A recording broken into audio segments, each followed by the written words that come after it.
Big round of applause for Phumzile Mlambo Ngcuka. Phumzile, thank you very much. Your words truly, truly inspiring, an excellent way, an inspired way to kick off our He for She campaign.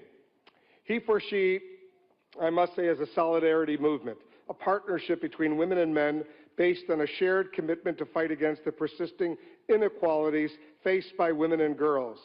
And now let's turn to a young woman who has chosen to lend her voice to this very important solidarity movement. She's a leading British actor, an advocate for gender equality in her own right. She's been involved with the promotion of girls' education for several years. As part of her humanitarian efforts, she's visited Bangladesh, Zambia, recently returned, as we just heard, from Uruguay on her first mission with UN Women. Ladies and gentlemen, please join me in welcoming to this stage our co-host and the UN Women's Global Goodwill Ambassador, Emma Watson.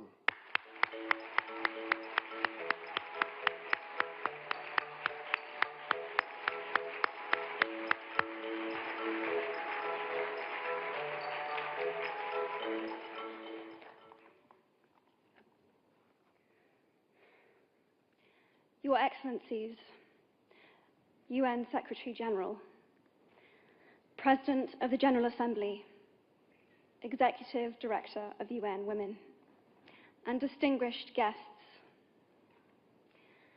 Today, we are launching a campaign called He for She. I am reaching out to you because we need your help. We want to end gender inequality, and to do this, we need everyone involved. This is the first campaign of its kind at the UN. We want to try and galvanize as many men and boys as possible to be advocates for change. And we don't just want to talk about it.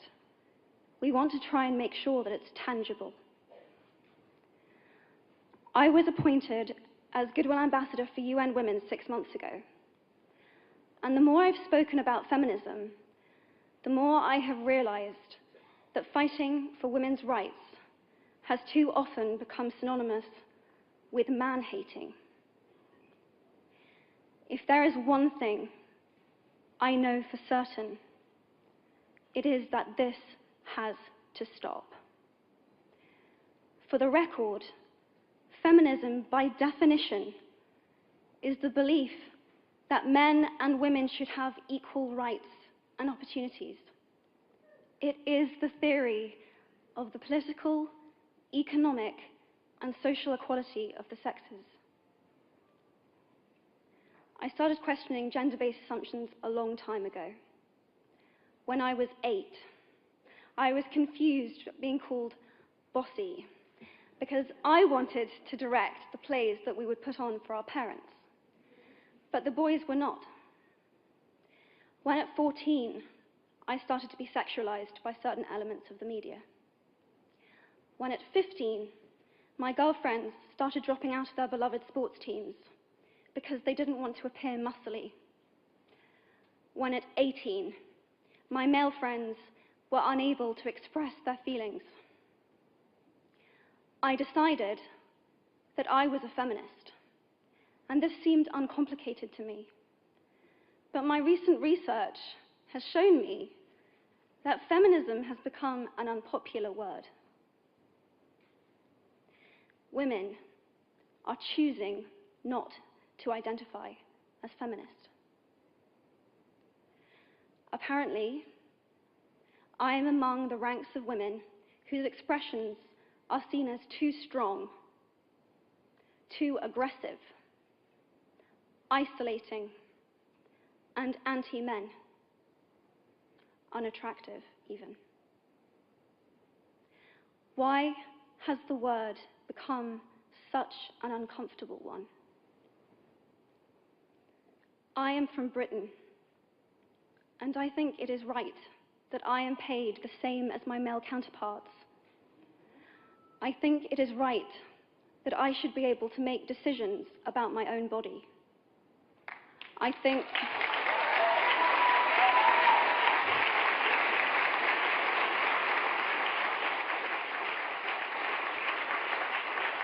I think it is right that women be involved on my behalf in the policies and the decisions that will affect my life.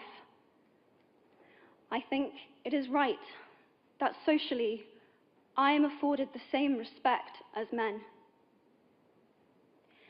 But sadly, I can say that there is no one country in the world where all women can expect to receive these rights. No country in the world can yet say that they have achieved gender equality. These rights I consider to be human rights, but I am one of the lucky ones. My life is a sheer privilege because my parents didn't love me less because I was born a daughter. My school did not limit me because I was a girl. My mentors didn't assume that I would go less far because I might give birth to a child one day. These influences were the gender equality ambassadors that made me who I am today. They may not know it, but they are the inadvertent feminists who are changing the world today. We need more of those.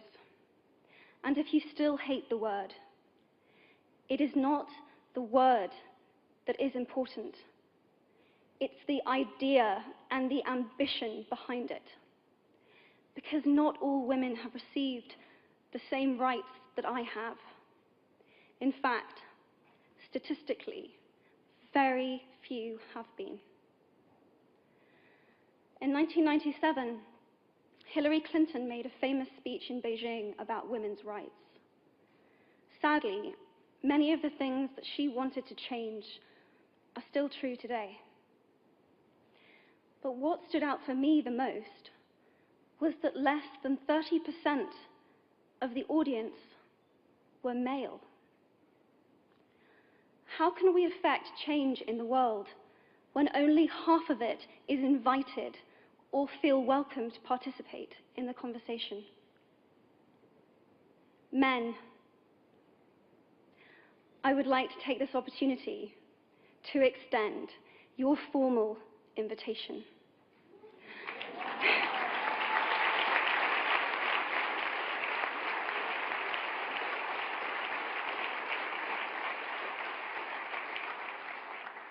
Gender equality is your issue too. Because to date, I've seen my father's role as a parent being valued less by society, despite my needing his presence as a child as much as my mother's. I've seen young men suffering from mental illness, unable to ask for help, for fear it would make them less of a man or less of a man. In fact, in the UK, suicide is the biggest killer of men between 20 to 49, eclipsing road accidents, cancer, and coronary heart disease. I've seen men made fragile and insecure by a distorted sense of what constitutes male success. Men don't have the benefits of equality either. We don't often talk about men being imprisoned by gender stereotypes, but I can see that they are, and that when they are free, things will change for women as a natural consequence. If men don't have to be aggressive in order to be accepted, women won't feel compelled to be submissive. If men don't have to control, women won't have to be controlled. Both men and women should feel free to be sensitive. Both men and women should feel free to be strong. It is time that we all perceive gender on a spectrum instead of two sets of opposing ideals.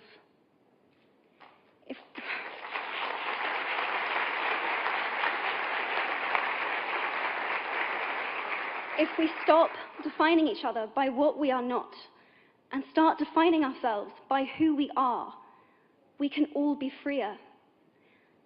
And this is what he for she is about. It's about freedom. I want men to take up this mantle so that their daughters, sisters, and mothers can be free from prejudice, but also so that their sons have permission to be vulnerable and human too. Reclaim those parts of themselves they abandoned, and in doing so, be a more true and complete version of themselves. You might be thinking, who is this Harry Potter girl? And what is she doing speaking at the UN? And it's a really good question. I've been asking myself the same thing. All I know is that I care about this problem, and I want to make it better. And having seen what I've seen, and given the chance, I feel it is my responsibility to say something. Statesman Edmund Burke said, "All that is needed for the forces of evil to triumph is for good men and women to do nothing." In my nervousness for this speech, and in my moments of doubt, I've told myself firmly, if not me, who? If not now, when? If you have similar doubts when opportunities are presented to you, I hope that those words will be helpful. Because the reality is that if we do nothing, it will take 75 years, or for me to be nearly 100, before women can expect to be paid the same as men for the same work. 15.5 million girls will be married in the next 16 years as children. And at current rates, it won't be until 2086 before all rural African girls can have a secondary education. If you believe in equality, you might be one of those inadvertent feminists that I spoke of earlier. And for this, I applaud you. We are struggling for a uniting word, but the good news is that we have a uniting movement. It is called He for She. I am inviting you to step forward, to be seen, and to ask yourself, if not me, who? If not now, when? Thank you very, very much.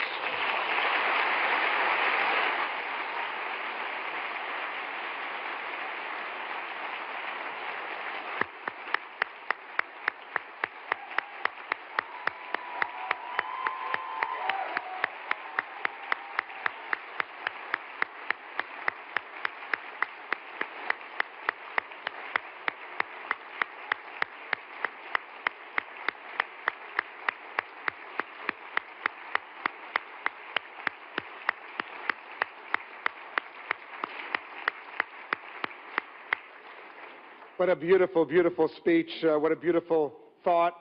Emma, pay attention.